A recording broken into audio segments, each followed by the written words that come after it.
Today is March 31st, 2023. This is Sylvia Marshall, the archivist at the Virginia War Memorial, interviewing Richard Everington for the Oral History Project. Thank you for being here and agreeing to do this. So, Mr. Everington, can you state your name, what branch of the military you served in, and your rank? Okay. My name is Richard Michael Everington, Corporal, USMC. Great. So I just want to go over, your background. Can you tell us where you grew up and just a little bit about that yourself? Okay, I'm a kind of a multi racial person. Mm-hmm.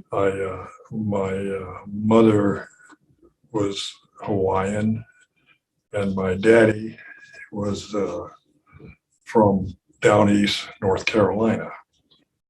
So when he was 17, he got his mother to sign a waiver for him to join the Navy.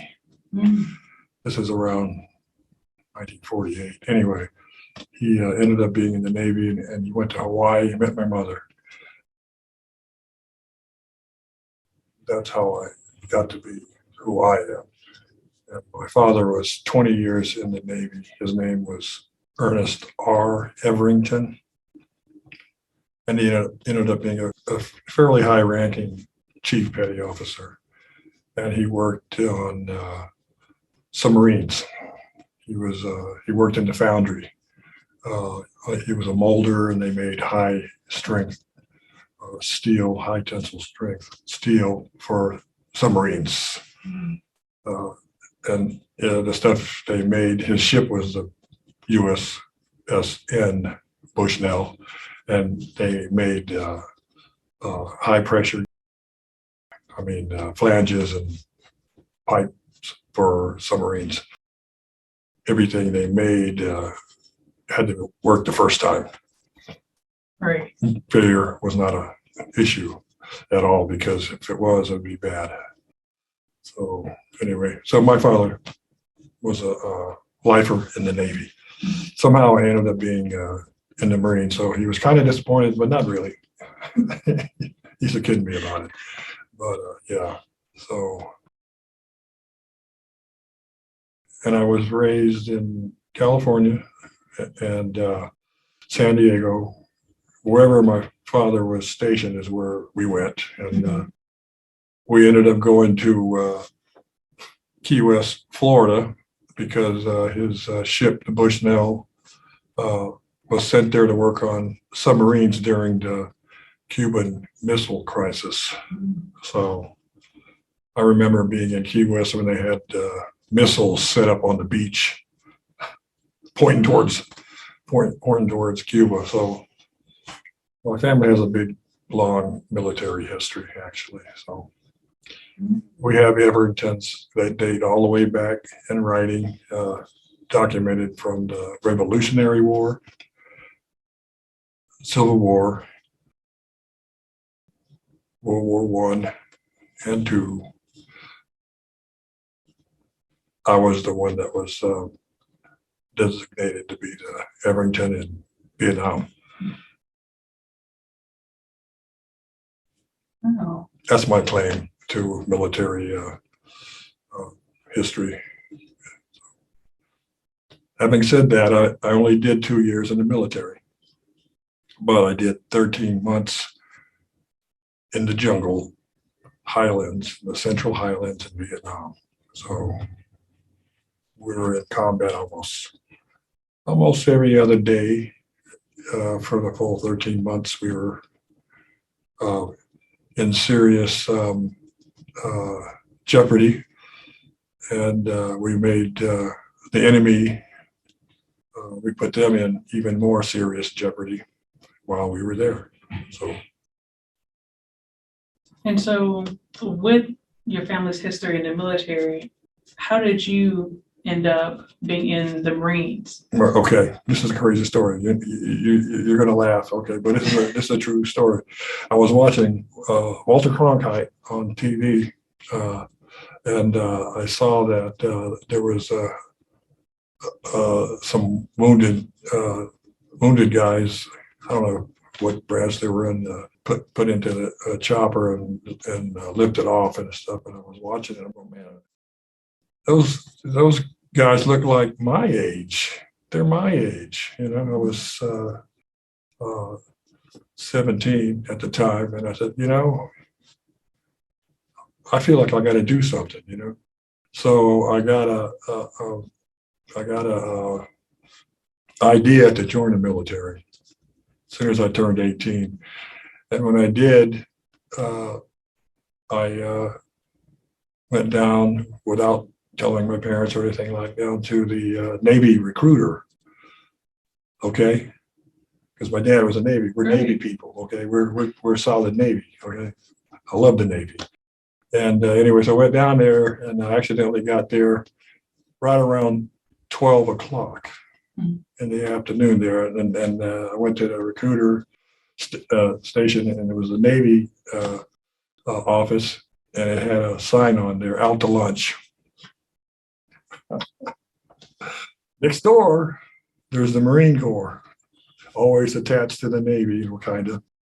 And there's a look, you know, so I said, oh gosh, I'm gonna have to wait, you know. So they had a bench on the other side of the hall.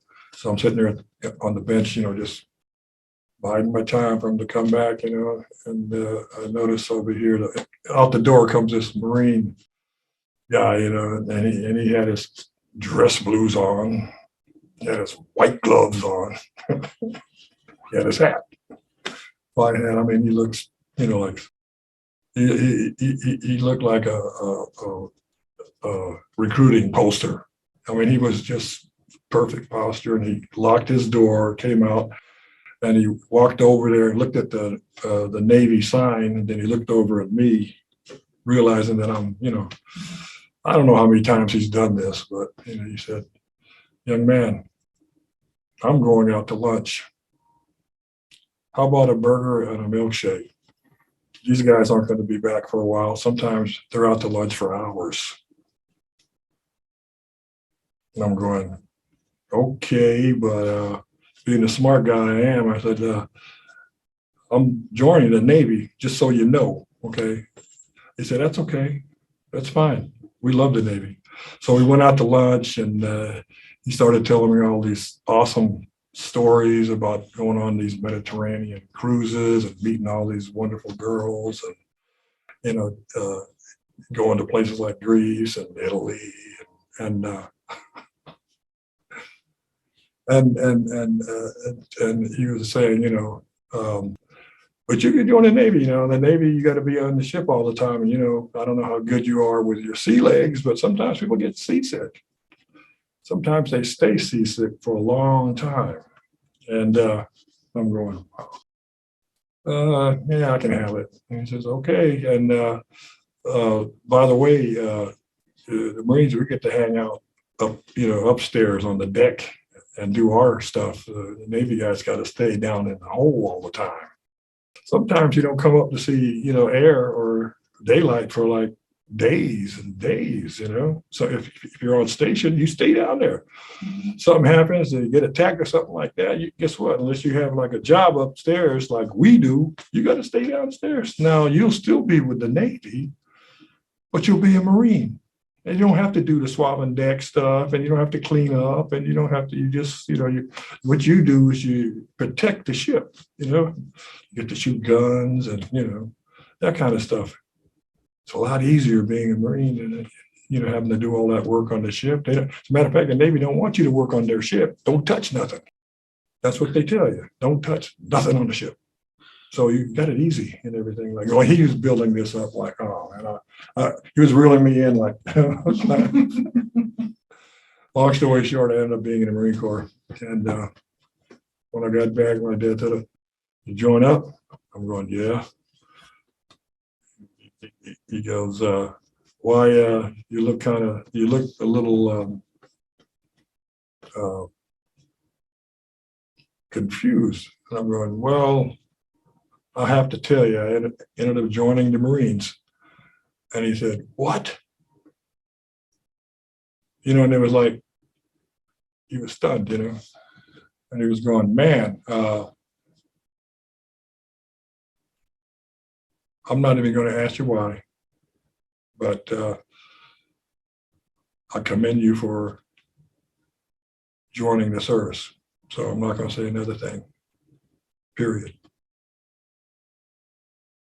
It wasn't like I ever thought about being a Marine, but I wanted to help out, do my part, because those guys were my age and they were doing something for our country. In my mind, that's how I ended up. It wasn't like planned, in other words.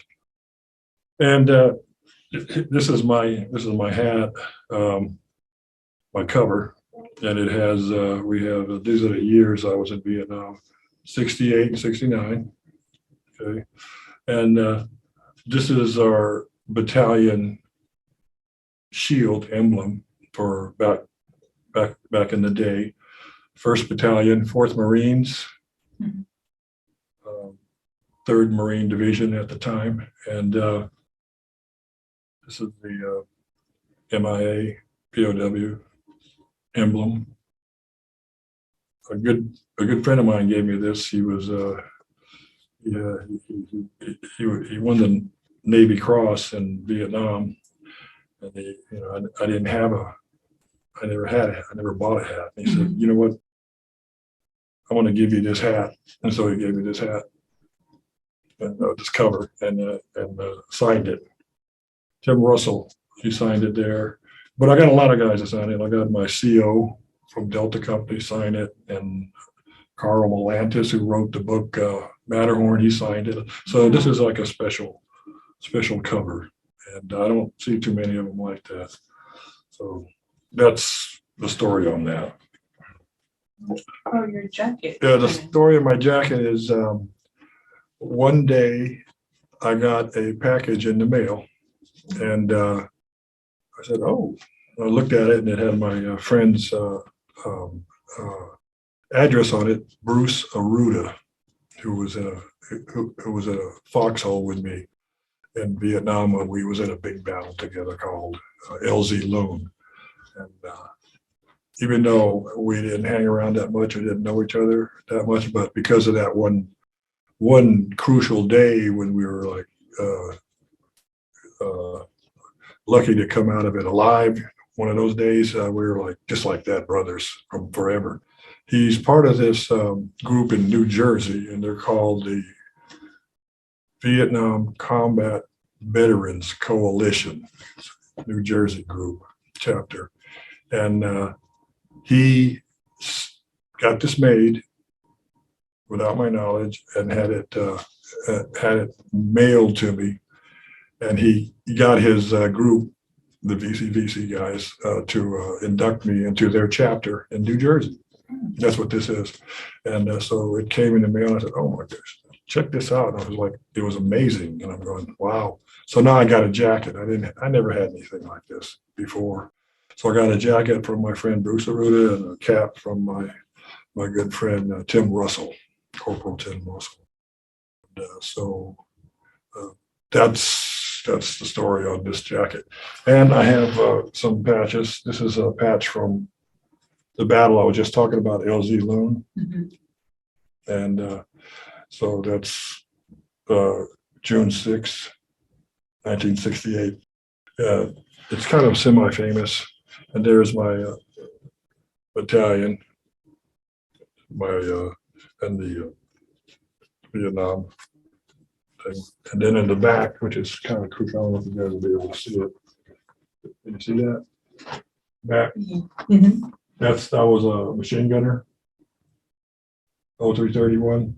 I was blessed by my brothers, Marine Corps brothers, to have this put together. So I thought that was cool. So I wear it on very rare occasions like this or reunions. Otherwise, I never wear this stuff. Just to preserve it. Well, yeah. Well, preserve, plus I don't ever have a reason to wear it. I mean, I would only wear it to special occasions where there's other veterans that are doing it, and also to give a shout out to these guys and these guys. When you first joined, so you were 17 years old. No, when I first decided. When you first decided. And then in June, I turned 18. And then I went down there in September and joined up. What year was that? That was 1967. 1967. And so, what was your impressions of Vietnam before joining the military? I knew there was a war, but I didn't have any real concept about the war one way or another.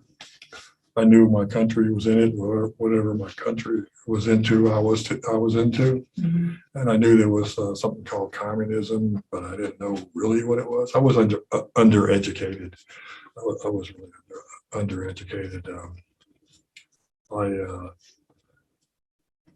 didn't finish high school because in Key West, there was a hurricane that came by called Betsy, and it wiped out Key West and a place called Stock Island where we were living.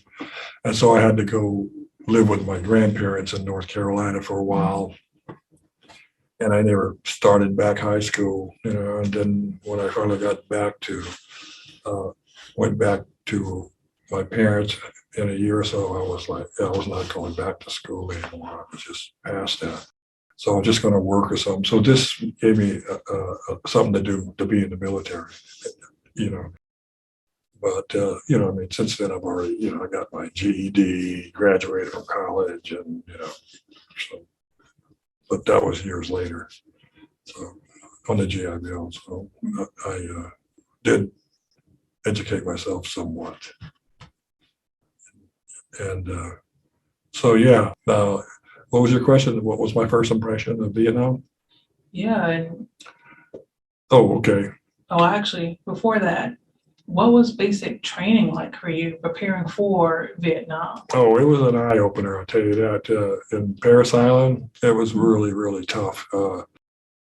Luckily, I got in there right after they had marched all those guys in the swamp and drowned a bunch of them. So they stopped doing that just recently when I was there. But to make up for that, they kind of made it even harder, like in other ways. So it was pretty hard. And even though I was fit and very young, it was none of it really was so bad that I couldn't take it. But what it was they take you to your limit that you think you can get to, and then like you push through the wall, and you do even more than you thought you could do, actually, beyond belief. Like your limits are like expanded in boot camp because you think you can do so much, but then they prove to you every day that you can actually do twice as much as what you think you can do, and that was a good thing. So it made you think that you were like superhuman almost, and they give you the spirit, the core, and you know what I mean. So you got like a pack around you. That's your pack, your people, and you stick up with each other, and you do things together. Whatever you can do by yourself is good, but whatever you can do with your group, and you depend on them, they depend on you, and you make sure you do for them what they're hoping you should do. So you don't want to fail your own people. You don't want to like look bad in their eyes of all the people. You want to make sure your men, your guys, your Marines around you know that you're solid. Even though inside sometimes you're going, man, I can't do this. You do it anyway because it's expected. and you don't want to be that fail. It's the worst thing you can do in the Marine Corps is to be that one guy that committed that fail that sticks with you. And the worst feeling in the whole world is that another Marine kind of looks down on you for not performing to the optimum ability that you have. And it happens sometimes. You can't be 100% all the time. Sometimes you do have fails, but then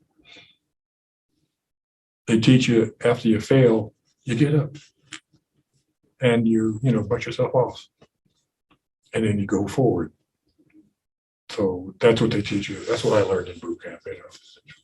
You get knocked down, that's okay. The important part is you get back up, then go forward anyway. So that's the difference. That's the Marine Corps difference. You get up and you keep going. That's one of the things I learned. Still sticks with me all these years. So yeah, I can always go beyond what I think I can do. I mean, in reality, sometimes not, but in my mind, I think I can. So yeah, it's pretty cool. And what was the other question? Going from basic, when did you first ship out to Vietnam, and what were your first impressions being in country? Well, the first thing we did was when the pilot, when we got close to Vietnam, the pilot got on the intercom and he said, "Gentlemen, we have 3 minutes before we land. Fasten your seatbelts and get ready because it's going to be a quick departure." Okay, so everybody was like boisterous in the plane and like laughing and joking and stuff. And all of a sudden it got quiet 3 minutes before touchdown. And so we touched down and the pilot goes, "Gentlemen, you are now in Vietnam. The air base has been rocketed this morning. So you're in a combat zone as of now. Good luck." That's it. And that's the word you hear all the time, good luck. See, good luck is like one of those phrases and you hear it in Vietnam all the time, good luck. You can't even stop yourself from saying it. But towards the middle of my tour, I understood what good luck meant, actually. Good luck means, in Vietnam means, I hope you make it, but you might not. That's what good luck means. So that means like, if you hear this good luck thing, you might not ever hear it again. So it was true. But Vietnam wasn't all bad. I mean, there was a lot of amazing positive stuff that happened, actually. I think so. I think overall it was a positive for everybody. Not for South Vietnam, okay, but it was a positive for our country to wipe off the arrogant smile we had when we first showed up, because we had some serious arrogance, because we kind of looked down on them, the people, even though we were there supposedly to help them. I'm talking about myself and the lower grade troops. We didn't know anything about these people or any of their history. And so we just had a certain overview of them being helpless and they needed our help. So we had to fight for them. That's all I knew, but obviously the people up at the top, the very top, had the overview of the real story and everything. So I think we were trying to do well, but it was a lesson that had to be learned by us because we were confused in our own minds. And I think we were confused in the fact that we thought that we had the answers about how to run things in the world, being the top dog in the world. So we thought we could go in there and just, kill the bad guys and prop up the good guys. Everything would be okay. But we didn't have a exit strategy.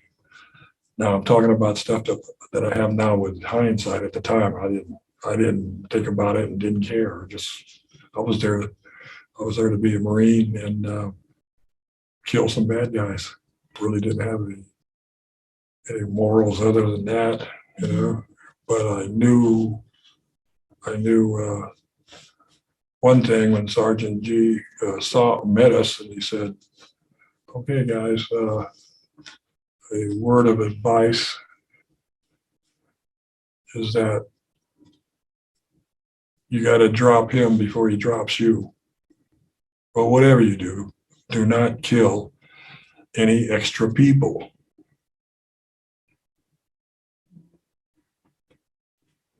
And at the time, I didn't know what the hell he was talking about. But yeah, it's a fast draw game.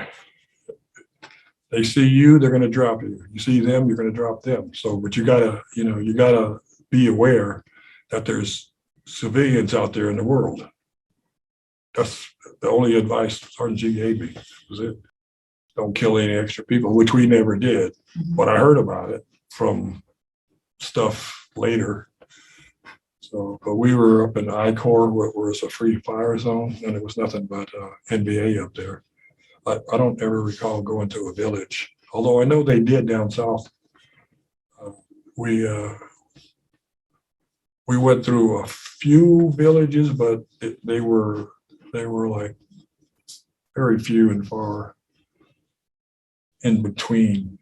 But we always skirted. We wouldn't go inside because it was a lose-lose situation when I was there in 68.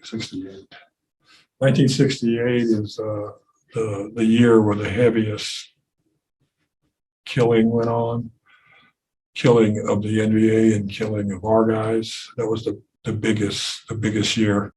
And when I got there in April, which was almost the middle of 68, and then I got out of there in 69 in May. So did a full 13 months.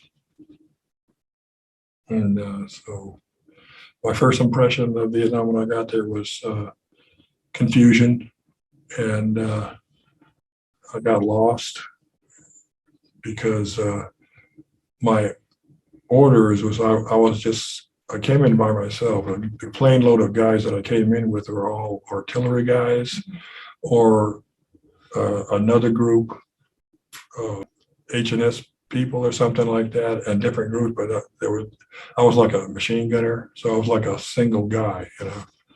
When I went through field training, I did M60 machine gun training and was got extra training on it, like I was certified machine gunner, and I could use a 50 cal, I could use the M60. I got checked out on all of those. So I think because of that, I was separated from the rest of the group coming in. So I came in like one guy, and my orders were for 1st Battalion, 4th Marines. So I ended up being one guy. There was people waiting for everybody, their groups, and they all went their ways, and they said their names and their outfits and their units, and then they left. And then I'm standing there off to the side. There's nobody there for me. I'm going, where's 1st Battalion, 4th Marines? And people are going, we don't know. I just work here. I'm going, okay, there's nobody here for me. because they didn't mention, because I listened and I didn't hear 1st Battalion, 4th Marines. I didn't hear anything about 4th Marines. I heard about 9th Marines. I heard about, 3rd Marines. So I figured that's not where I'm supposed to go if they say 9th Marines, 4th Marines. So I was kind of lost and wandering around. True story. I'm going, okay, this is not good. I don't know my way around. Nobody wants to talk to me. They look at me and I got my, my duffel bag and my, brand new clothes on, and people just don't, it's like there's no information tent for some reason. I didn't see it. So I think I might have taken, there probably was, but I probably took a wrong turn because this one area looked pretty cool because it had like a lot of stuff happening, and I ended up meeting a couple of sergeants that saw me, and I said, "Hey, what's up?" And I'm going, "Well, I'm trying to find 4th Marines." And they go, "Oh, yeah, we know where those guys are." And I said, "Cool, can you help me?" He said, "Yeah, we can help you out, but you can't do nothing now. It's almost night. You gotta wait till tomorrow. Why don't you just throw your duffel bag in our, in our tent and hang out with us?" They're pulling my leg, but I didn't know that. They're sergeants. I'm a private, I'm going. They looked at me. I just looked like a dumb, just a dumb guy just got off the plane. That's what I was. Okay, I just, lost. I had that lost look. It's like what the. So these guys were like old salts, been in their second tour or something, and they just wanted to mess with me, I guess. Anyway, they felt sorry for me, so I threw my duffel bag in their tent. They had a sergeant's tent. I'm a private now, and he said, "Yeah, you just hang out with us." So I got to hang out with them overnight, and then in the morning they got a Jeep for me to go to 4th Marines, and so I ended up to the 4th Marines tent a day late. Although I had an excuse because I just told them I couldn't find my way, But the sergeant story is a whole nother story. They took me out. They got me drunk at the NCO club. They clipped a little corporal's pin on me so I can get in. Even though I looked really young and had brand new shoes, and so they got me and got me drunk, and just they wanted to celebrate with I guess they just want to celebrate the new guy, So anyway, I should have remembered their names, but I got drunk and forgot it, I think I wrote it down or something like that, or they might have just gave me some false names. I don't know. I can't remember their names, but it was like it was confusion. But that's my first day in Vietnam, getting drunk with sergeants, So and sergeants to me were like gods up there, because I never talked to anybody more than a lance corporal. So the next day, I went to the 4th Marines, and then they said, "Oh, okay, you are going to Dong Ha." So they put me on I can't remember if it was a chopper. I'm pretty sure it was a chopper. Put me on a chopper, first chopper ride. I mean, I had one chopper ride as an experience in Pendleton, I believe, and so it was the first CH-47 ride that I remember. And we went to Dong Ha, so I landed in Dong Ha with my duffel bag and stuff. So I show up at 1st Battalion, 4th Marines in Dong Ha, and so I roll up by myself. I'm a single, and so they look up and go, "Oh, there he is." So okay, you'll take the convoy out tomorrow. So I spent a night. For some reason, I remember this stuff. I spent the night, and then the next day I got up, and at daylight, they wake you up, and you go to the chow line and everything like that. And I was told to be by the departure spot at 0700, something like that, 0700 hours. And so I was there, standing there, just waiting around again by myself. I had my paperwork and stuff. I knew I was going somewhere. They didn't tell me. And, but I knew I was getting the convoy, which was coming to stop there anyway. So I'm sitting there, and then this captain comes walking by, and he looks over there at the bench, and he goes,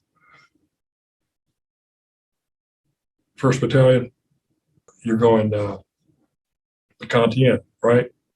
And I'm going where First Battalion is, sir. Yes, sir. And he says, "Yeah, well, that's where I'm going. And I need you to ride shotgun with me." And I'm going, "Yes, sir."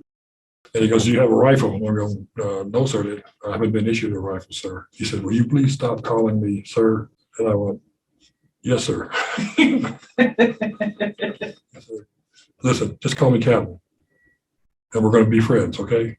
I said, "Okay, Captain. Go in there and get a rifle. Meet me here, 15 minutes. You'll be my shotgun." So I'm thinking, I'm talking to a captain. I want to be a shotgun for a captain. This Vietnam thing might be okay, This is looking up, I was kind of worried. I'm pals with a captain, so I go and get my rifle, and I didn't know what an M16 looked like or even touched one, because I was qualified on an M14 and especially an M60. So it's a brand new rifle, to me. The guy, throws it to me, I catch it, and he goes, "You're qualified on this, aren't you?" And I'm going, "I don't think so." And he goes, "Okay, I'll qualify you right now." He takes it and he goes,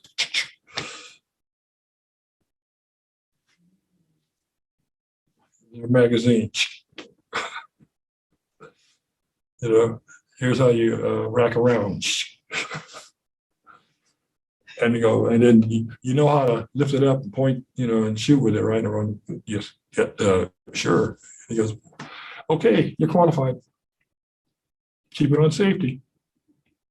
You got it around in the chamber." So I go out. I'm going, okay. I'm looking at it. I'm going, okay. It's got a trigger. It's got a barrel. I'm going, I think I can figure this out pretty fast. So yeah, I was kind of dumbfounded. But anyway, I go out to it's crazy. I go out to the departure place, the spot where they were going to pick us up, and there's Captain Negron by this Jeep, beat up, and he's by this Jeep. And he's got some duct tape, and he's duct taping this U.S. Army on the Jeep. It says U.S. and he takes duct tape and puts it over the U.S. Army. But then he sees me and I look away, I didn't see anything. I don't know what's going on, man. So there was an Army Jeep, okay.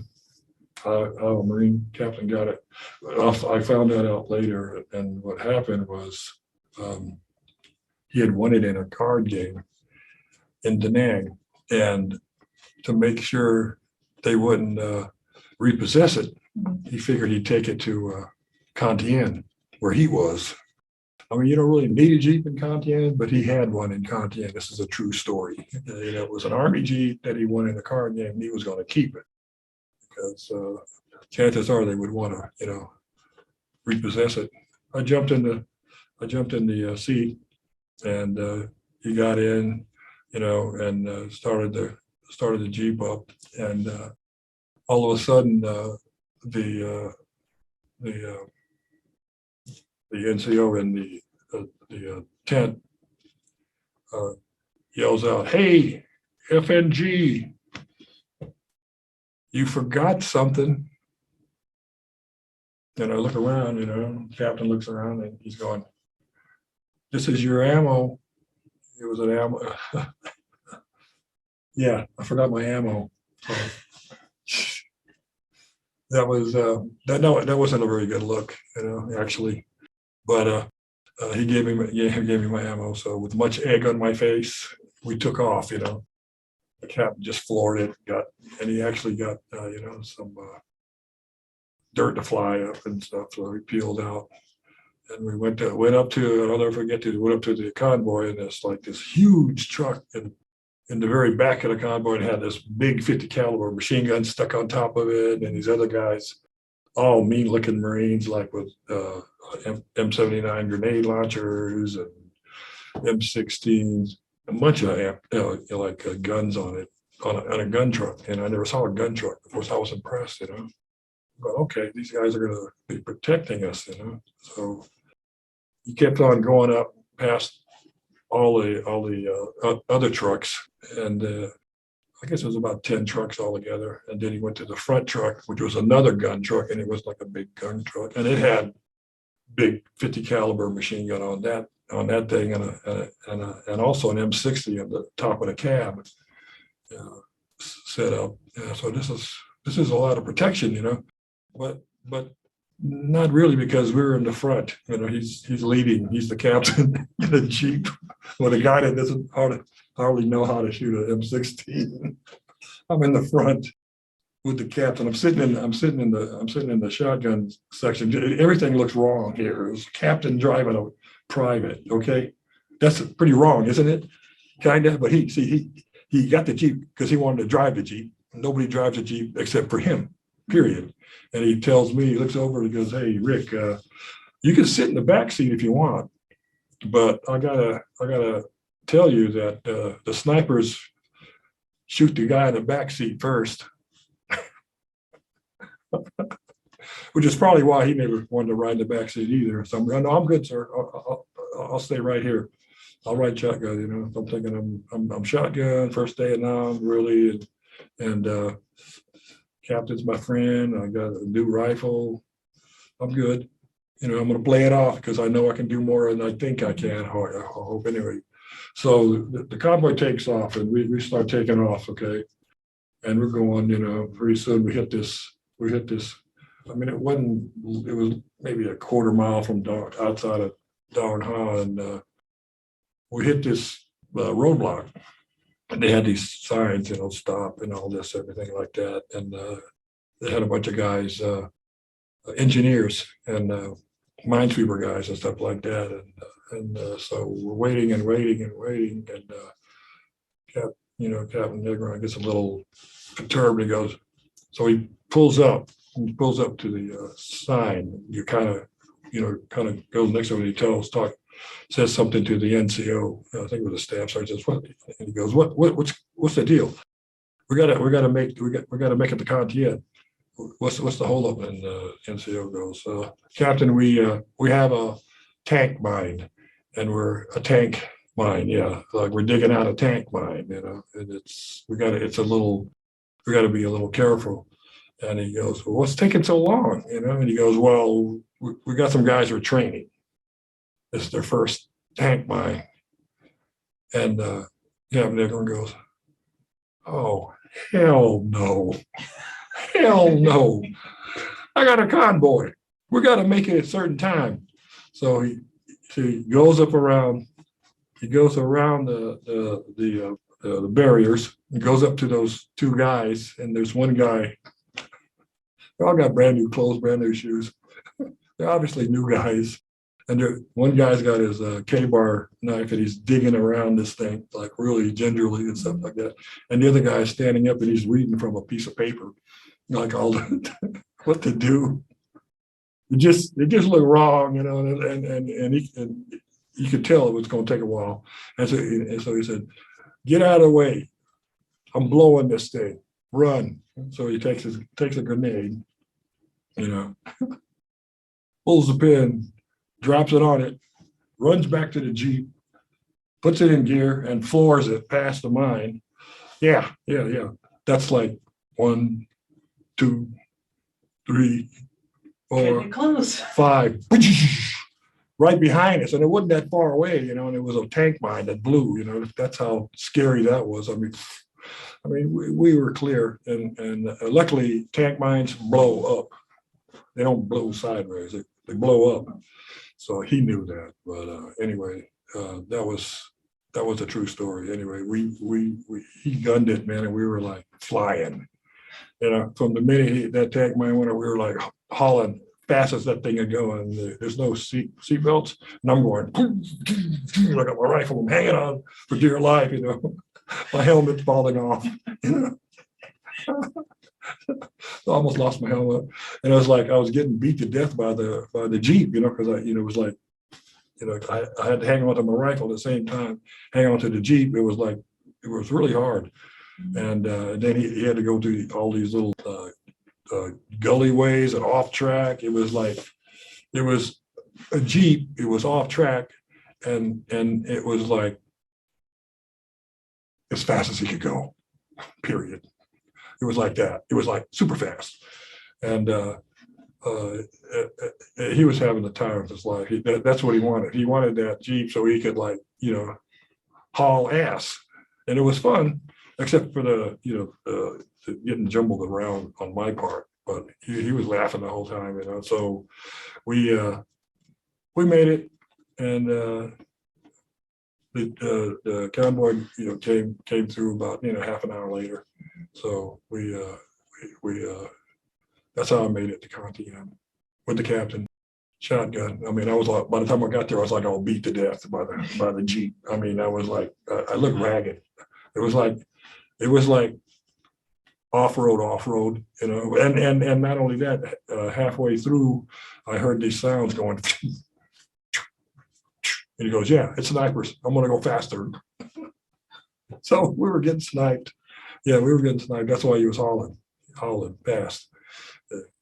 He wasn't like driving fast. To drive fast, he was driving fast because of snipers. Okay. He says, yeah, that's snipers. And I'm going, oh my God. I didn't realize how bad that was until later. I'm like, yeah, those were like close. It was like you could hear the rounds, and so yeah, it was a reason for driving fast. So I wasn't bummed about it. So yeah, I rolled up in the Contian with the captain driving me, a private. Not a good look for me. Okay, not a good look for me actually. Kind of curious in a bad way. What the hell is this guy? I'm supposed to be driving the captain, but nobody drives his Jeep. So there was a lot of conjecture about me when I got there because I was by myself. So everybody figured I was CID. Not everybody, but some people. I mean, if you look at me, you could just look at a young guy, dumb look on his face, brand new clothes, doesn't know anything. So, how could that add up to be a CID person? I don't know. But what had happened earlier in Contian, and this is a true story, they had like 2 weeks earlier, and I'm talking, I got there April 20th, I think. The beginning of April, they did a sweep through Contian because there was so much dope smoking. Yeah, a lot. And they caught a lot of Marines smoking dope, having dope on them and stuff like that. So they got arrested and busted and stuff like that. So they were kind of sensitive to the whole CID thing. Mm-hmm. So I can understand it. And so they thought I was kind of like one of them because of that. But that didn't last too long. The first firefight I had a week later, I was like right there with them. It's like in a firefight, being completely like jeopardized, just like anybody else. Then they realized, hey, this guy's just a dummy, just like us. He's a dumbass, just like us. So that the CID thing didn't last too long. So it was interesting to finally get into my first firefight. It was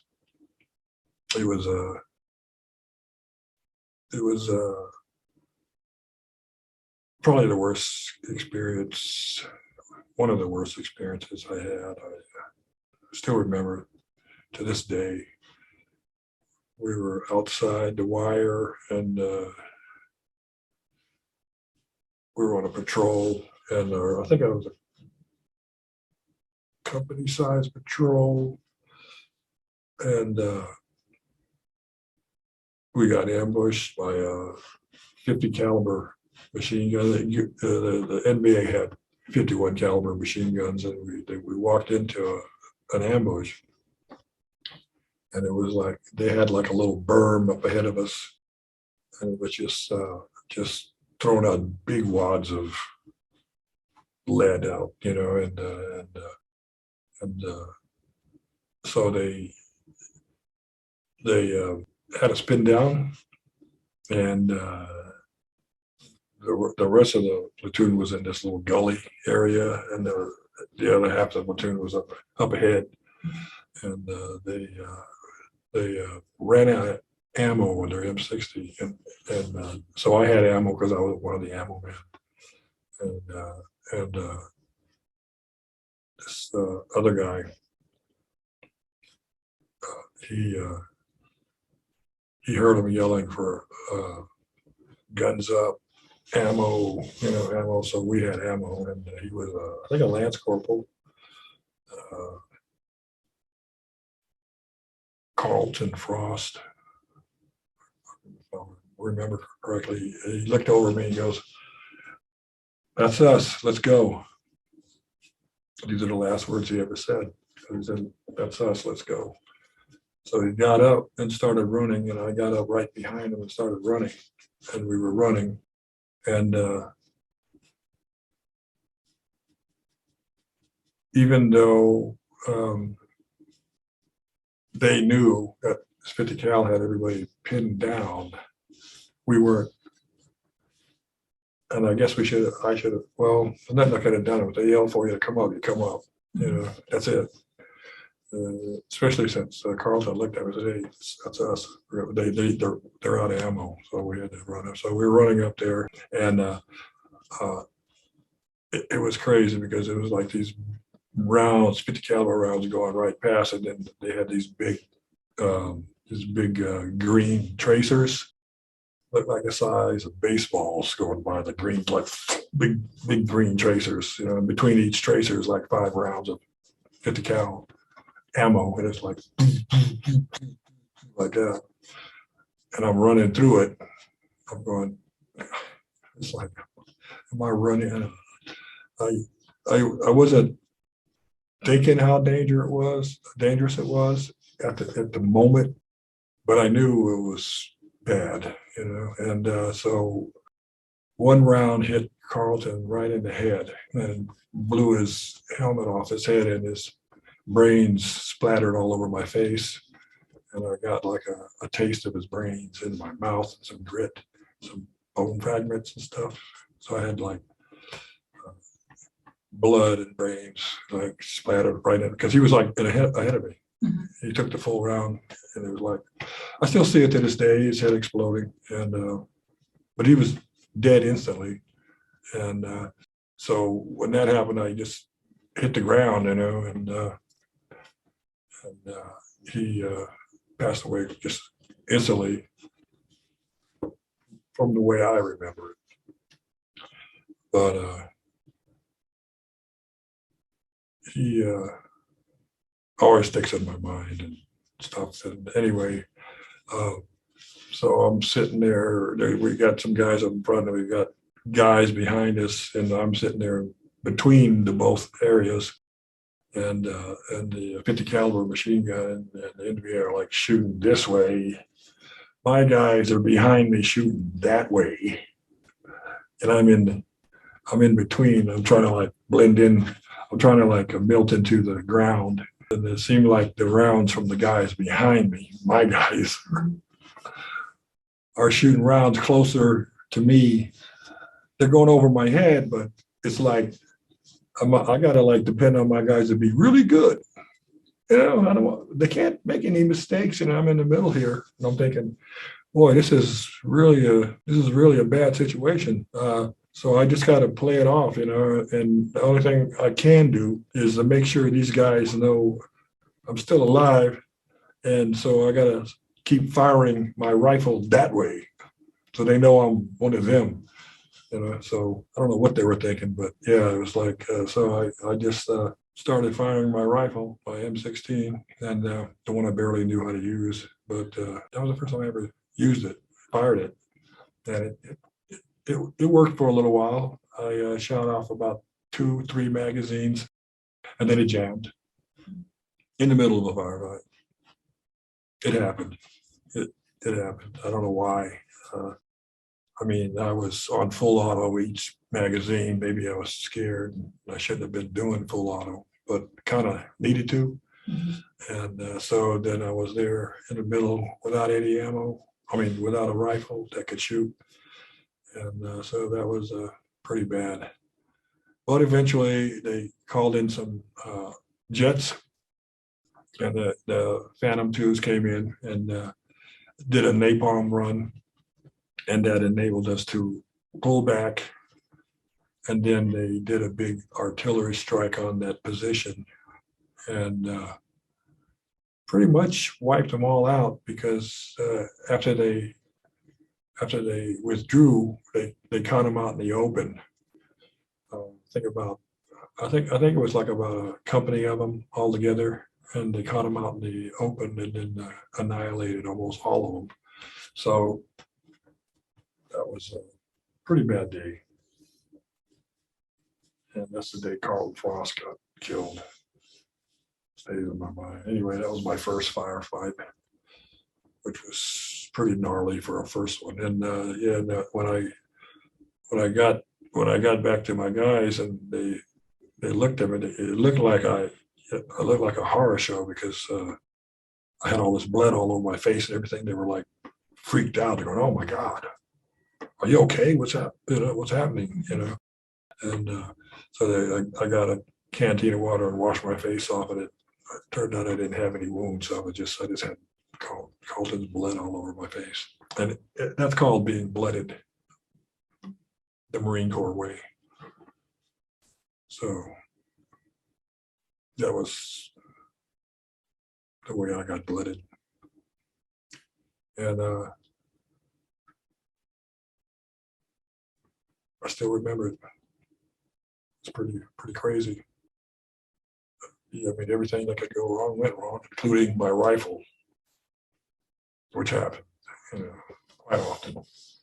The early models, which was always kind of bad. Made it back for the most part of us. I don't think anybody else died. Just that one guy that I know of. I'm sure there was other ones that got wiped out too. So that was bad. And about a week later, maybe 2 weeks later, we had a ambush. For the first ambush I went out on, there was these NBA guys that would come and go to this. They started having these starlight scopes, night vision scopes, and they were watching these NBA come to a certain spot, and it was their like lookout spot at night, and they'd sit inside the wire, and then they'd like, in other words, there was like an observation point for them, and it'd be like 4 of them every night would come to the same spot, and had this little shallow foxholes they had. They're really, I mean, they were only like that deep, and but they could fit down in them, and you couldn't see them, and they weren't very deep, so they wanted to keep it camouflage and everything. So, but we saw them because of the starlight scope. So, Lieutenant set up a ambush. So you got your wire right here, and Contien's back here, and then so we had put our ambush up here in the bushes, like inside the bush. I think we had 2 squads right here, because they would come on this little trail by the wire and then go up inside the wire. And so we waited there. Went out there real early, and then we waited there and waited about 200 hours.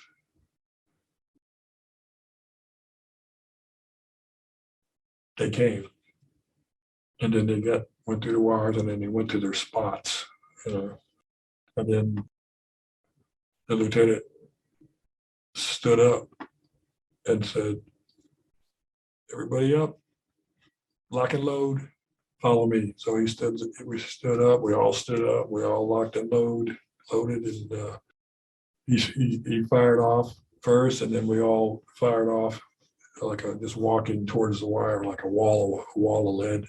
And I was standing next to the machine gunner and Yo-Yo Mahalko. And he was just wailing away with his machine gun. And I could see 4 twinkly lights in the front there, and then from them shooting and back. And so it was like, we were aiming, and I was just like magazine after magazine, full auto, like straight at the enemy. And so we pretty much blew those guys to smithereens. And then we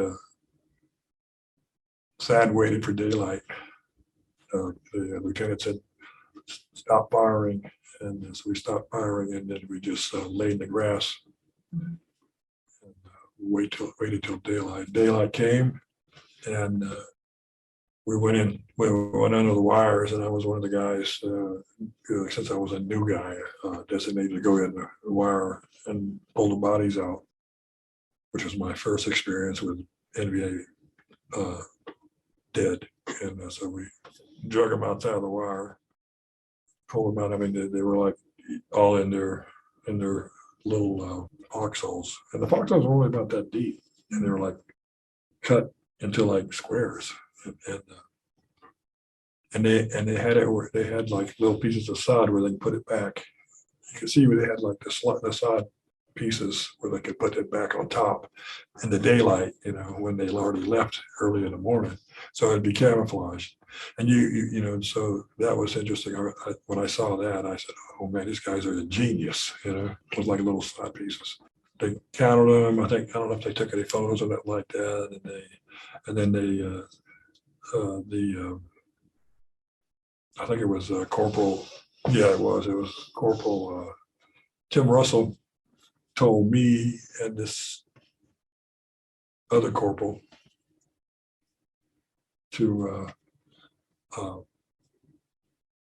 throw the bodies on the wire. And this is really against the rules and stuff. But when you're told something, you do it. I didn't know if it was normal, but anyway, so the rest of the company, everybody left. Everybody left, just me and this one guy out there by the wire with the dead NVA. And so we were told that. So we grabbed the hands and the feet, and then we like 1, 2, on 3, throw them on the wire. And this is a true story. Okay, this has really happened. And I mean, at the time, I wouldn't have done it on my own, but I was told to, and it was supposed to be a message. They were trying to be a message. I think it was not a good message, but that's in hindsight anyway, because the NBA did a lot of stuff to our people, and he was like bitter about all that. They really did. Anyway, so we got to this last guy, and this is one of those moments that is just nuts, So we 1, 2, 3, and we threw him over the wire. We threw him over the wire. He moved. Yeah, He moved. He was still alive. Yeah, he was still alive. This is bad, But you could tell he wasn't going to be alive for long, because he was almost bled out. There's no way he was going to survive. There's just no way. And so I was thinking, man, we got to get a medic. We got to get a corpsman out here. And then the corporal said, "No, he's not going to make it. Not going to make it. Not going to make it." And I'm going, "Yeah, he is going to make it. We got to do something, That's what I was thinking. I'm going to, But he was moaning and stuff like that. So kind of argued about it. And I go, "Okay, look, let's take him off the wire. Let's take him off the wire. At least let's take him off the wire." And so we went to go take him off the wire, and it was just too hard because we couldn't, because the way he was in the wire, we'd have to get inside the wire, and it was just, and we couldn't lift him up over the wire. It was like he was like hung in there too hard to get out of it. It was like we would have had to, we would have like, it was razor wire. We would have like been cut to pieces. Plus, it was dangerous to be there any longer than we were by ourselves. So it was crazy, and so we kind of didn't know what to do, you know. So I said, you know, like, look, let's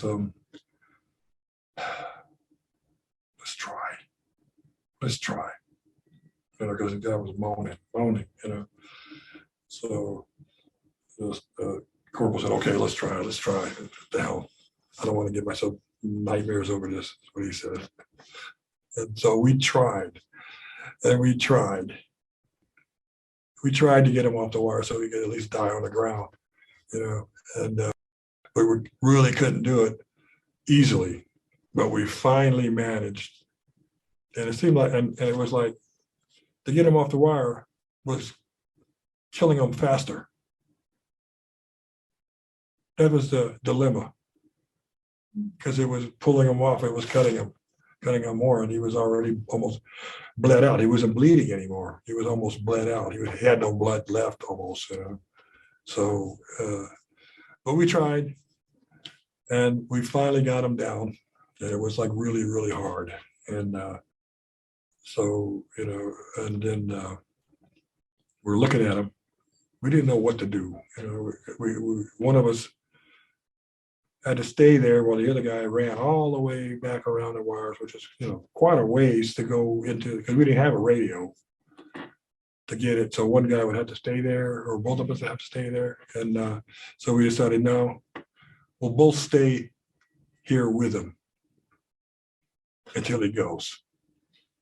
That way it'll be, you know, easier on our own conscience. Okay. So we did. We waited for him, and we're looking down at him. He's corporal's on this side, and I'm over here on this side. We're looking down, and we're looking around. We've got to make sure we're not going to get, you know, shot by the enemy, because they were everywhere. And so we're waiting maybe 4 minutes, 5 minutes max. He opens his eyes for a second, you know. His eyes was closed, and he opened his eyes, and he's like looking straight up, and I think the last thing he saw was us, and then he glazed over, and he was gone. So we stayed, and it was all bad, you know. I don't really tell this story too much, but it did, by doing that, it helped me, because I don't think I could have ever forgave myself for not trying. But like I said, by trying, we hurt him more, actually. But I think it was better that he died on the ground with his eyes open, as opposed to on the barbed wire. You know? So that's that story. I'm not proud of that, but they sure as hell did a lot worse things to us when they captured us. They really did. I mean, you hear all kinds of stories. You run across guys that were like captured. Now, if you were a captain, or say a special person, you know, but generally, even captains, it would be really, you know, hard pressed to have a reason for them to capture anybody, because the Americans were like big guys. It would take 4 guys to carry one of our guys anywhere. You know, I mean, it's just 2 guys couldn't carry one of us, one of our, so they couldn't carry us. It wouldn't be worthwhile to carry a private or a corporal, even a sergeant, around into captivity because, number one, none of us had any information worth knowing because they never told you anything and you didn't want to know. And so the intel was useless. And we took a lot of food to keep alive. They couldn't feed us and they couldn't carry us. So the only thing they could do was have fun torturing us as a game, as a sport. And that's what they did. They don't bring it up too much, but there was a lot of guys that committed suicide basically because they didn't want to get captured. So you always had that last round for yourself. You kept that last grenade for yourself. You always made sure you didn't get captured. That's the last thing you wanted to do. Getting killed is one thing, but getting captured is the worst thing you could happen to any grunt in Vietnam, period. Because you knew that they wouldn't have you for long. And you'd just be, fun and games. And that's the reason why those guys got thrown on the wire, because of running across Marines or other combat guys that were tortured and staked. And you could see that how badly, and they were left there for you to see. You see, so it was like a lot of bad stuff. It was psychological warfare, and so I knew I would never be captured alive. And on the wall, I don't know if anybody actually realizes that there's a lot of last round guys on that Vietnam wall. You know what I mean by last round guys? Okay, well, that's a thing. It's a real thing. So, yeah, it happens. It happened. But I think that's the kind of thing that's happened in every war, always, and even into the future. Getting captured is not a good thing. Now, if you're a pilot that's got skills and you're worth something, that's one reason to keep you alive. But just a grunt out in the field, they couldn't do it if they wanted to. So that's almost understandable. I never seen anybody torture any NVA in my time when I was there. Now, what they did with them in the back area, I'm sure it happened. Okay, but out in the field, I never saw any Geneva Convention stuff that went down that I know of. No villager shot, no torturing. None of that happened out in the field where I was. Now, maybe it happened other places. I've seen stuff on YouTube where these guys admit to this kind of stuff about, shooting men, women, and children and all that kind of stuff that they say they did. But I'm thinking to myself, okay, you kill these women and children. Who's standing next to you? Where's your squad leader? Where's your platoon sergeant? Where's your lieutenant in charge of the operation or whatever? There's other guys standing next to you and they did nothing. They just let you do it. So you got to take the grain of salt. A lot of these veterans, combat veterans from Vietnam, have these stories that, to be honest with you, are like really full of bull hockey. I mean, because you can't just stand there and blow away civilians by yourself without your platoon or squad or people around you. They're not going to want to be part of that. Even if you went haywire, you're not going to be allowed to be around anymore. Nobody wants that. So you got to take that stuff with a grain of salt, So I think what they're doing by doing that is making us all look bad. We're all baby killers, Now, it did happen, okay? But to the amount that they talk about, I think that's ridiculous stuff. Having said that, there was this one time we went passed this village. We never went into them. And this was in I-Corps. We skirted around it, and we stopped. And then the village elder came out and talked to one of our lieutenants, and we had corpsmen with us to do medical stuff for the village. And they bring their kids out, and they got, I think they got like tetanus shots, and they got one little girl had a broken leg, and they fixed their leg and gave her crutches and a cast. And then another kid had a serious earache infection, and they gave him some antibiotics for his ear infection stuff. And there was this other elderly lady that had like conjunctivitis in her eyes, and they gave her medicine for that, and it cleared up, and stuff like that. So we went through and we took care of those people, you know. And here's the crazy thing: we came back about 2 weeks later, did the same patrol in the same village, and we were going to do the same thing. We came back, and the village was completely burnt down and wiped out. Everybody was dead. Everybody had been dead, you know, like they had graves there in the village and stuff. And they asked what happened, and what happened was the NVA came in, killed every one of the people in the village because they were positive to us, and the village was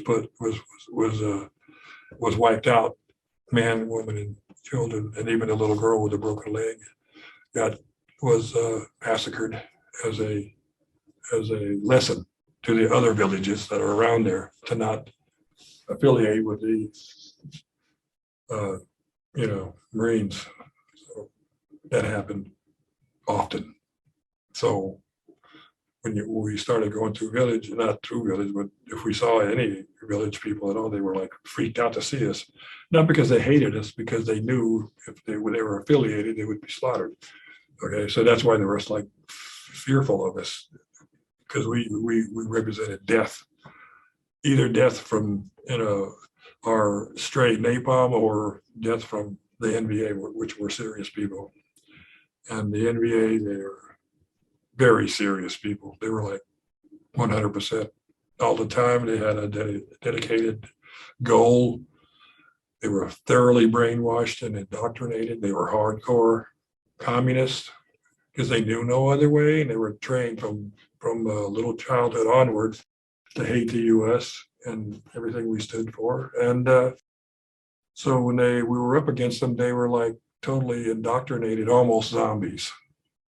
You know, they didn't expect to survive the war even. You know, the average NVA soldier wasn't expecting a long life. And they wanted to go out with a flurry, so to speak, so they would attack you when they shouldn't attack you. And they would do whatever Hanoi told them to do. So they really didn't have a choice, and they didn't really have it good. And they were used like pawns, basically, and just like a whole unit be wiped out. A month later, the whole unit would be back completely regenerated, same unit. So to me, I think Ho Chi Minh was a vampire, and he sent way too many people out to be slaughtered when it was obvious with a little negotiation, he probably could have got his way. They probably could have got their way eventually, because when I was there, I realized the most important fact from my little grunt perspective, and I wasn't like educated, but I was smart enough to know that the South Vietnamese people weren't standing up. They weren't standing up. They didn't stand up for themselves. And the more we did for them, the less they stood up. They were, they were confused. They didn't know what the war was about. They didn't know why we were there. They didn't actually ask us to be there. South Vietnamese people never asked us to be there and help them. That was on us. That was on us. We had this concept that the communist bloc was spreading, which it was, and the communist bloc, their intention was to engulf all of Southeast Asia. That was their intention. They were doing it. They were going to do it by force, and our intention was to stop that. So you can stop something for a while. You can stop the leak in the dike for a little while, maybe a long while, but eventually, the water is going to win. And that's what they were. The North Vietnamese were, they were like the deluge of water, and they were going to come. And our leaders did not understand their leaders, because if they did understand each other, it would have been so much easier, because I got hindsight now, okay? I got hindsight. Back then I didn't have any hindsight, but our leaders, I mean, if LBJ would have just had a conversation with Ho Chi Minh, not Ho Chi Minh, but the people that were in charge, Ho Chi Minh was just kind of like the face and the ideal. But Ho Chi Minh did allow his followers to use him as the face and the mythological image to commit these crimes. He allowed that. He knew how many people were dying, and he should have done something about it if he could have, and he didn't. But that's my opinion. But if LBJ would have talked to Ho Chi Minh, they would have realized they were for the people, both of them. In the long run, that was the difference between the West and the Asian sensibilities. They would spend lives, thousands of lives, hundreds of thousands of lives to get their way, to make, they had no qualms about how many people died. And they say in Vietnam, they got like cemeteries and cemeteries and cemeteries from our old bases that we had, full of people. Now, those represent lives. Like, so all those filled up cemeteries, was it worth having one Vietnam? I guess it was to them, but was it really to the people? The people don't. I mean, it's just a form of government. It's not a very good form of government. That's what they were fighting for, a form of government that's just so. Let's face it, it's not that great. It's not that great, but the only good part for them is that it's theirs. See, that's what we didn't understand. We didn't understand. We thought we could imprint our Western civilization concept of democracy and everything onto them, but that was us. It wasn't them.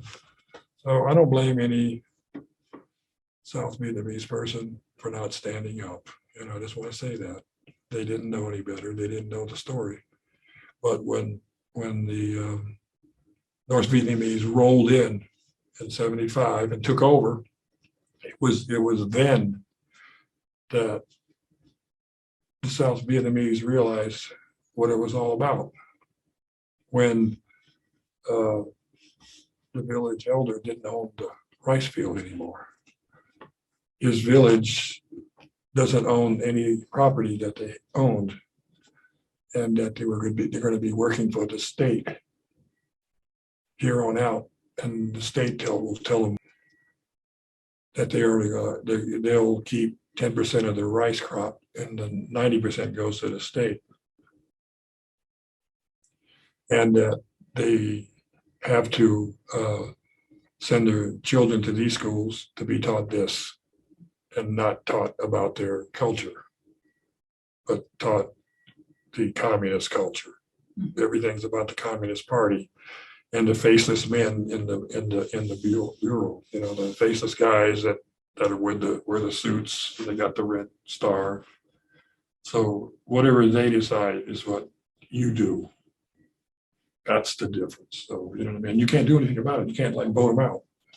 So, you know, and the thing about the Communist Party is that the Communist Party is like, it grows itself, it spawns itself. It's the party leader's son and the party leader's grandson and nephew. And then it's the party leader's pals and his people.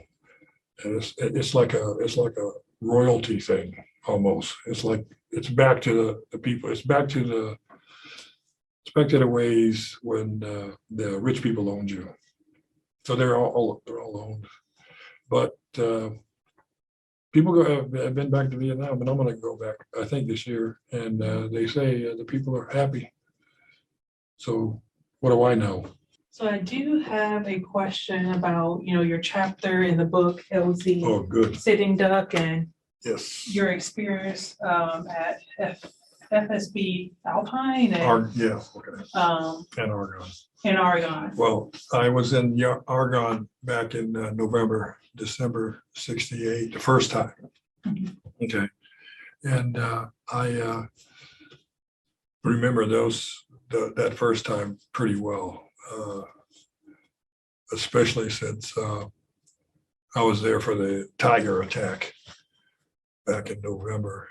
And can you actually go into that? That's a pretty interesting. Oh, it sticks in my mind anyway. It's a famous incident.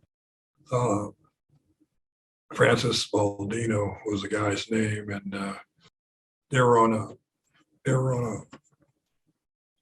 an ambush, I think, and I think he was a radio man. And what happened was, this was near this place called Alpine. I think it was in between Alpine and Argonne, but it was way up there, the northwest section of Vietnam. Is up close to the DMZ and the Laotian border. So it's like way deep into Indian countries, they say. So it was a pretty dangerous area anyway. So we were there for about a week, maybe 2 weeks, and I was on watch, the foxhole area, and there was this in the middle of the night. Now, pitch black, and this is the jungle, the mountain jungle, and all of a sudden, out of nowhere, there came this extremely piercing scream of this guy just screaming, and it was like something out of the Twilight Zone. It was like it freaked everybody out. Hardcore Marines, like whoa, like and you could hear this guy screaming going down the side of the mountain, and it's going further and further away. Mhm. Like he might have been screaming for about a minute, just hollering, it's just so like crazy in the middle of the night, blackness, and then it's further and further away, and then all of a sudden, mid scream, it goes, stops, like in the middle of a scream, like that was it. And apparently, a tiger had grabbed him, and from what I heard later, he was a radio guy, and he got up to click the radio on a certain watch moment. You got to like click the radio when they click you. And he went to reach for it, and the tiger grabbed him. Had been up in a tree waiting for him or something. I don't know if it was out of a tree, but that's what somebody said. Anyway, the tiger grabbed him and drug him down the mountain, and then ate parts of him. Yeah. And when it happened, everybody like freaked out. But what are you going to do in the middle of the night? It's pitch black. You're surrounded by the enemy, and so they shot all these flares up, you know, for the illumination, and ton of them. And then they finally stopped because they knew they couldn't search. They couldn't find them. They did a preliminary small one that night, but they had to wait till the next day. And about they went there looking for them and they couldn't find them. And then maybe one day went by and they brought in this professional tiger hunter, and he had a long musket, like a musket, like a one-shot musket thing. Like it was a big musket, big gun. It might have been almost a 50 caliber. But he was a professional, and they got him and they went on a patrol, and they found parts of the body, what was left, and they couldn't find the tiger though. The tiger was long gone, but they found parts of his body and stuff, and they retrieved that. So that was at least that thing. And then they left the area. We left the area about maybe a couple of weeks later, but that was the big story there. Francis Baldino, and that always stuck in my mind the rest of my tour, because not only do I got to worry about the NBA, I got to worry about tigers, and so that stuck in my head. And the very next night, I had LP watch, which is two guys out there, out in front of the perimeter. And since I was a machine gunner and had a 45, they thought that would be good to have a guy like that with a 45 at least to do the LP. Me and this other kid who was brand new, and he was like so scared. He was like, like jittering the whole time. I'm going, oh great! I don't get, like John Wayne. I get this guy like scared to death the whole time, And it was like, man, I'm scared to death, and I'm gonna have another scared to death, even more scared to death than me. So I didn't feel comfortable on that watch. But yeah, I was like, almost the next day, I remember that. I'm going, man, this is wrong. But I did it. I remember it though. I was like, I'm not sleeping the whole time, and I got my 45 and I got it cocked, ready to go.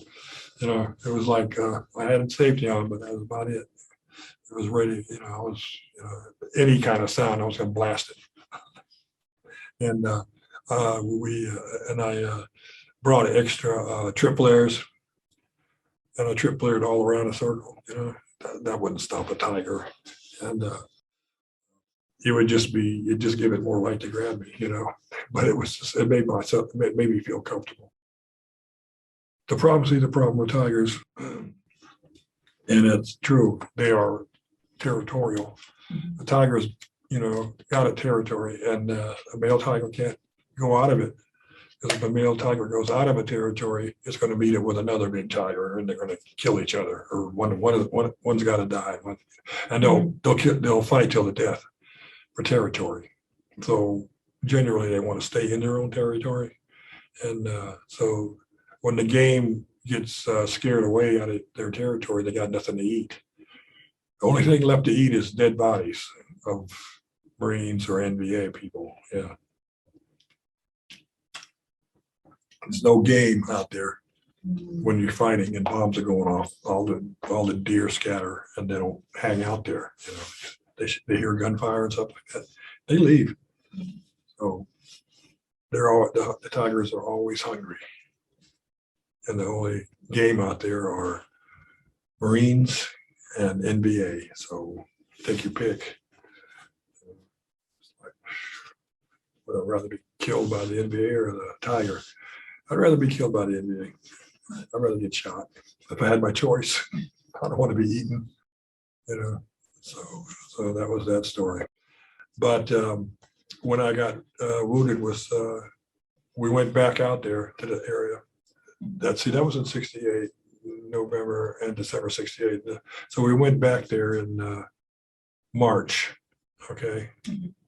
And so we went back there in March. So around March 9th, we got probed pretty hard, pretty heavily, and attacked where I was on the perimeter. And that's where my story starts in that book, LZ Sitting Duck, The Fight for FSB Argonne. So I got wounded pretty good. I mean, bad enough to be medevaced out, but because we had so few Marines to go around the perimeter, Doc Overstreet decided, wanted to, but Skipper couldn't spare the guys unless I was like bleeding out or like really like bad. So guys were wounded, but they had to stay until they had got more guys out, and it was more convenient. So, I had a pretty good concussion. I had a wound in my foot and my legs, but it was mostly the concussion. It was pretty bad. So I was like, had a seriously bad headache, and I had like a fog I was walking around in. So I was like, I knew I wasn't 100%. And I would have been okay if I didn't go out on patrols, but up there on Alpine, we went on patrols almost every day or every other day. And it was like, since I was a squad leader, I kind of had to go, so I didn't want to like put that much burden on my own guys. And plus we didn't have enough guys. So I kind of had to go on the patrols with my bad ankle, which was like swollen, and turned out later it turned out I had a hairline fracture. But the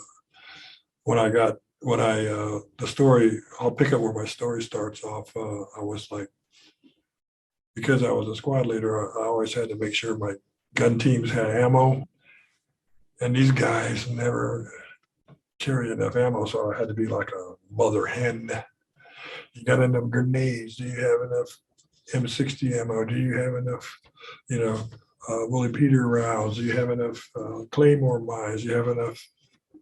It was like, that was my job, and sure enough, they always thought they had enough, but I knew for a fact that they didn't have enough, because there's no such thing as enough ammo in Vietnam. Some of these guys didn't get that, because some of them hadn't hit the crap as hard as I had at that point. And so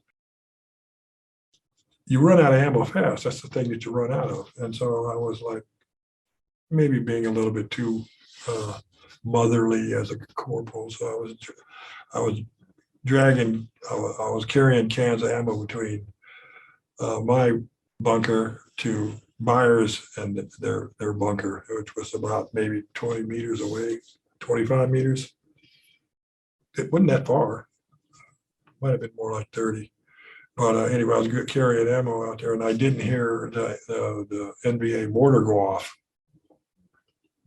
Because after a while, you kind of shut down on all the things you hear so much and stuff like that. And I thought I could have made it. Maybe I just, maybe I wasn't paying attention enough, but I didn't hear it. And what happened is I was running through a mortar barrage. So I was halfway there, and the mortar started hitting, And so one of them, this is what I'm conjecturing, so I don't remember. This is what I was told. Okay, I don't remember that. Yeah, so I got hit pretty hard and got knocked out, and they said I got I took a hit, but almost all the shrapnel missed me, but I took the concussion of it, and which was amazing. But I laid out there for, they said, about 30 minutes without moving, so they figured I was dead. Yeah. And the mortars are still coming in, so they can't go out and get me, And but finally, because everybody said that they thought I was dead, like 100% for sure, in my mind. laying there, because when I woke up, I woke up, I didn't know where I was, who I was. I didn't know my name. I didn't know anything. I was just laying out there on the side of the hill, and these rounds are going off around, and I could hear gunfire and stuff like that. And so, it was like, I was trying to figure out why I was there, how I was there, where I was. I didn't know I was on Alpine. It was like I was completely, when you get a concussion, you actually lose memory from that concussion on, and you lose the memory from before, the time before. I don't even remember any of Alpine, getting there, landing there, any of that stuff, which it was a lot of stuff that happened, but my only memory of being on Alpine from those days is from waking up, laying on that hill. That's the memory I have of Alpine. And then those guys coming and dragging me off into the foxhole. So when I woke up, I finally got a chance to figure out what was going on, and I peered up over the bunk sandbags, seeing what they were shooting at and stuff like that. And that's when the NBA came through the wires. They blew the wire, and they're coming up with satchel charges, carrying these satchel charges. And then there was about maybe 10 of them. And then they had guys be next to them with AKs shooting up, and just like a wall of lead, like a wall of bullets, like tons of green tracers coming past. And but I could peer up and I look down, and see them, and they clicked off the Claymore mines, because they had Claymore mines set up that I probably made them do, and because I was a big Claymore guy. That was one of my sticks. I'm a big believer in Claymores. If you're a machine gunner, you got to have your Claymores. And so they clicked them off and blew them back. And because they were carrying satchel charges, the satchel charges went up in the air, and about 4 or 5 satchel charges went off. And they were big satchel charges. They were big in packs, and they had fuses that were smoking. Mm-hmm. But the Claymore exploded the satchel charges, and it was like massive. It was something that sticks in your head. Guys that are coming at you, shooting at you, and they explode from the, it seared my eyes. So not only was I deaf and brain numb, all my eyes are like singed, singed my eyebrows. Okay, yeah, no eyebrows, no eyelids. It's like, no eyelashes, and so that's how. And it was like not a good thing to be doing, but I wasn't paying attention. I heard they say they were going to click it off, and I'm the only one there actually looking, because I was not in my right mind. When you click off a Claymore, you duck down. Okay, that's just automatic. You don't have to tell anybody that, because I used to yell at people for that, but I didn't. I watched it, which was wrong. Okay, not a good thing. So I kind of like messed myself up even more by doing that. So yeah, backblast. Luckily, we had it dug into the hill, at an angle where the back of the Claymore would hit the dirt, the hill, and it was like we had it shoveled in so it faced down, implanted with those the legs stuck in. So luckily for that, but the satchel charge went off, and luckily they were kind of way down the hill, and the way it went off, it was just kind of hit the hill. And where I was, it was like a little bit protected, but still almost blasted my head off. So kind of wounded myself there. I just happened to be looking when they did it, they said it, but I couldn't hear it because my eardrums were blown out. You know, Mhm. they didn't even they stopped paying attention to me because I was laying in my own puke at the bottom of the foxhole, and so yeah, that was Beck and Byers, two guys in one of my gun teams, Steve Byers and Norman Beck, and so they repulsed that hard probe. It was an attack on Alpine, but they attacked a bunch of spots all around Alpine. They do these small attacks like probes and stuff, and so they were trying to. I believe they were trying to knock out the 105's millimeter artillery that was behind us. They always put the gun teams down below the artillery, so they were probably going for the artillery, but they had to go through us first, and that was really bad. But I finally made it back to my hooch, and Doc Overstreet came and fixed me up, and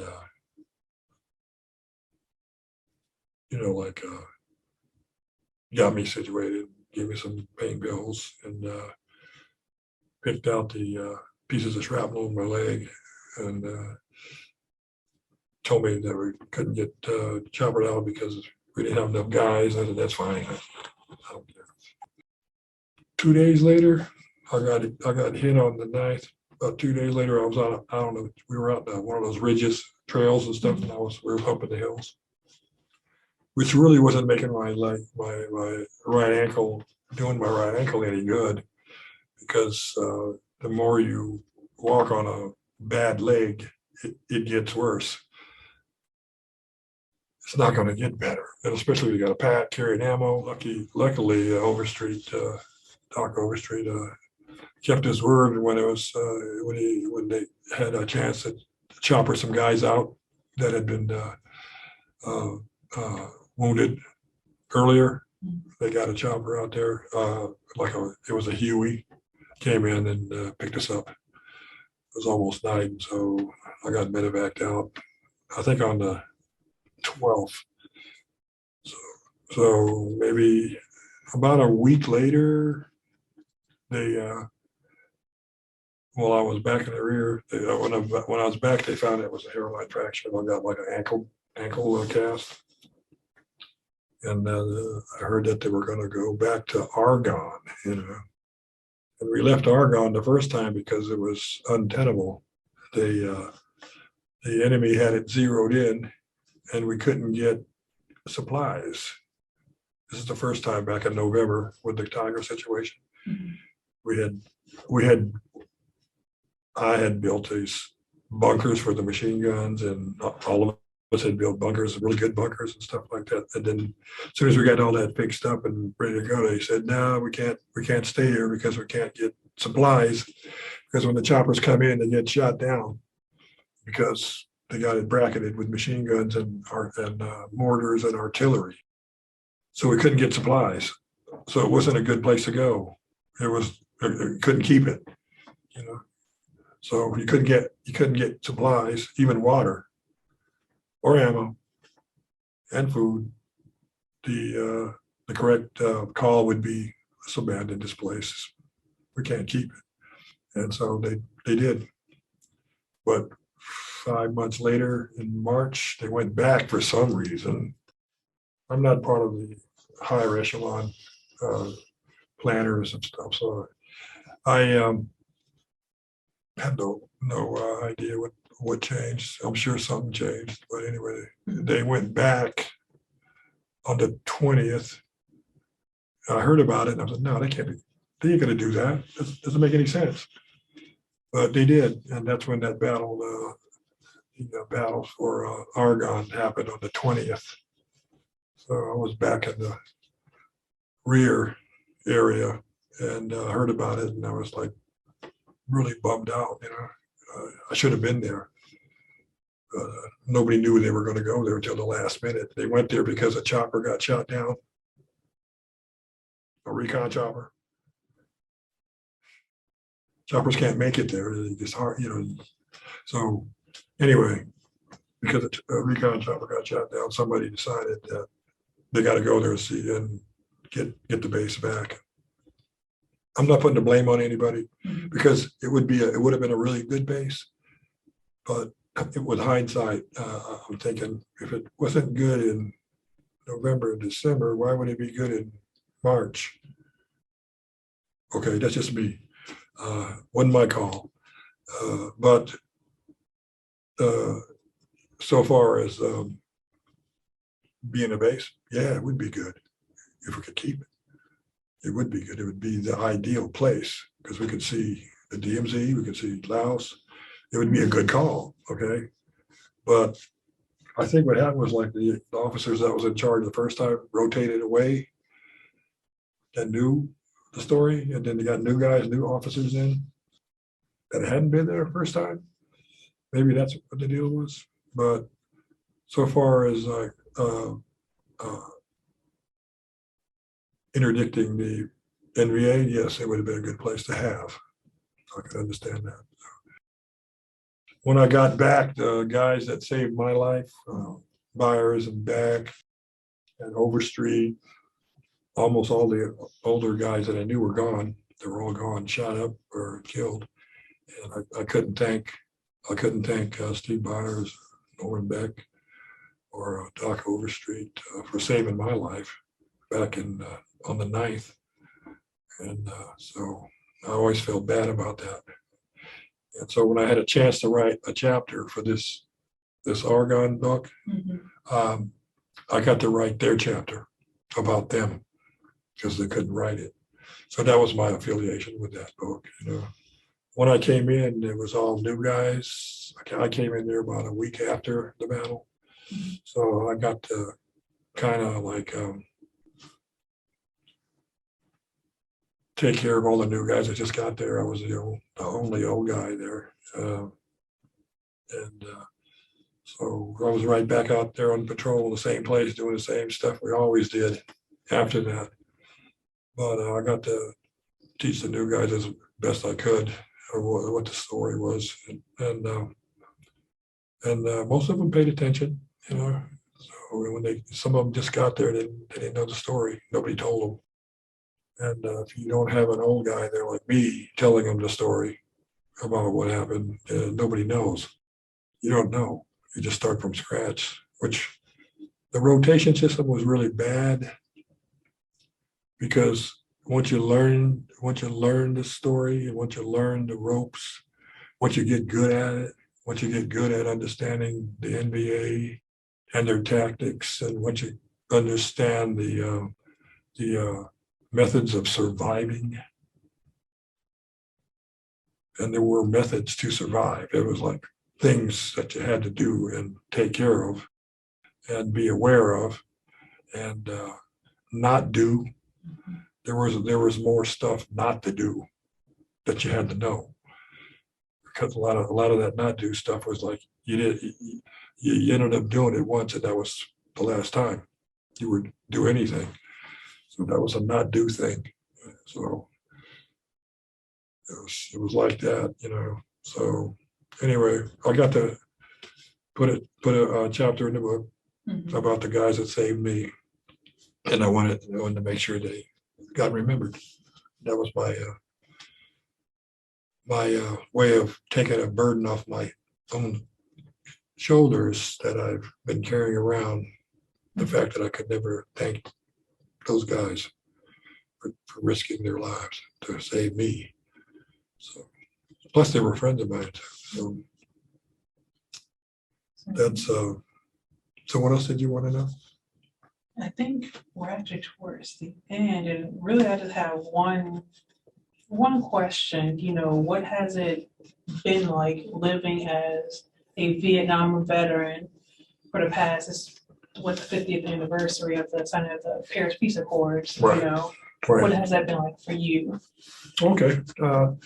Well, when I got back from Vietnam, I got out of the Marine Corps. I was only in 2 years. That was back in '69. and I just put it in a box, and I locked it up, and I just put it away, and I just went on with my life from that point on. And I never looked back, and I didn't do any veteran stuff. Didn't talk about any of the veteran things, any of the Vietnam stuff. If you knew me back then, you would have never known I was a Marine veteran. I was just not part of it anymore. I just went on my way.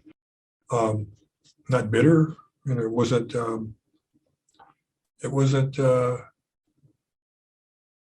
Anything I wanted to bring up or talk to anybody about, because you really couldn't talk to anybody about it. They wouldn't understand a word you said, and unless they were like another veteran and a combat veteran. Okay, there's differences. There's combat veterans, and then there's veterans. Those are two different kinds of people.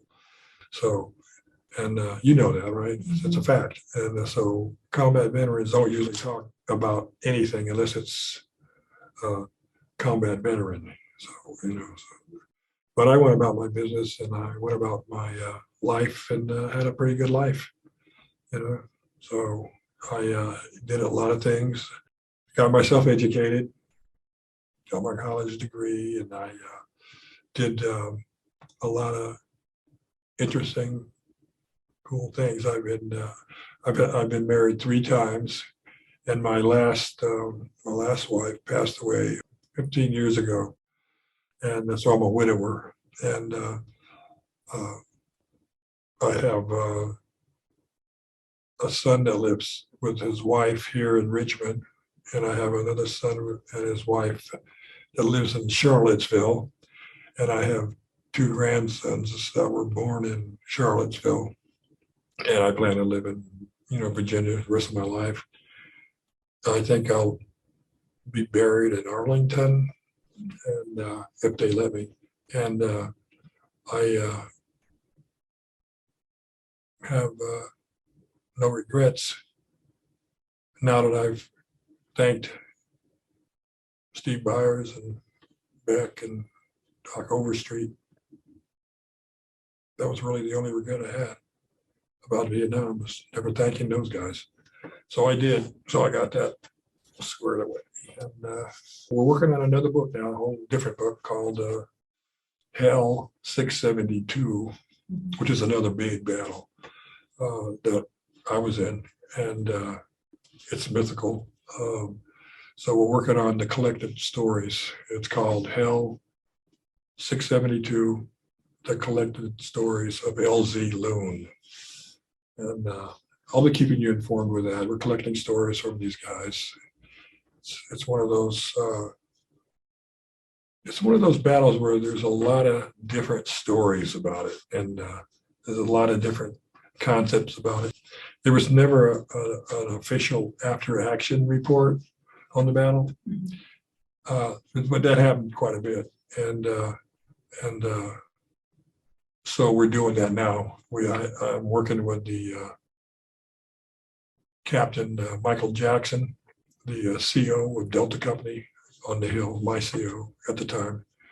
And he and I are putting together this book of collected stories of that one battle, one day.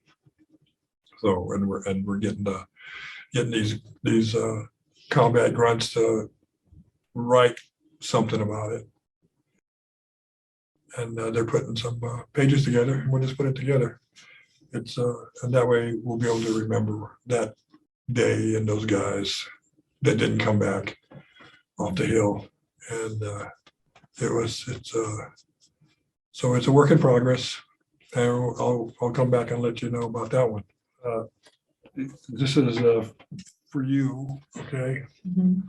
This is our LZ Loon patch, and we're going to give this for your collection. And we're writing a book about this battle. Mhm. We're collecting stories and stuff, so that should be pretty cool. And this is the book of the FSB Argonne battle, and it's full of photographs, all of them about the battle. And here's our battalion shield, and that's our commander. a Major General Davis, a Medal of Honor winner. Mhm. This is the Lieutenant Colonel right here. Lieutenant Colonel Sergeant. He was our commander on the hill Mhm. on Argonne. He got killed on Argonne. And these are the guys that wrote the stories and captured the hill right there, the Delta Company. Yeah. These guys are like serious Marines, and I know some of them. And this guy right here, this guy right here, this guy right here, Mhm. that's, he was a Lance Corporal, John Arsenault. And now he's, there he is right there, right after the Battle of Argonne. Now he's a lieutenant colonel in the Marines. Started out as a Lance Corporal. So this book is full of guys that were killed on the hill. That's a Lieutenant Colonel Sergeant and Lieutenant McCormick. They were both killed on Argonne. So, and these are some of the guys that were killed on Argonne. That this guy here, that's Overstreet, Doc Overstreet, saved my life. And so then the last two guys I want to make sure I show is PFC Norman Beck and Steve Byers. These two guys saved my life, pulled me off the hill during a mortar barrage. Drugged me and pulled me into the hole, took care of me. So these are the guys I had on my conscience for a long time. I wanted to thank them. These guys are real heroes. Here's the battle of what it looked like after the battle of the hill. Mhm. That's Ken Silka standing for the national anthem. They were playing it on the radio and he stood up. And that's what it looks like, the aftermath of the battle. So I want to make sure you guys got that. Here's some more stuff, more battle scenes of the battle itself. So this is all historical record stuff. And that's what it looks like right there. See, Mhm. it's like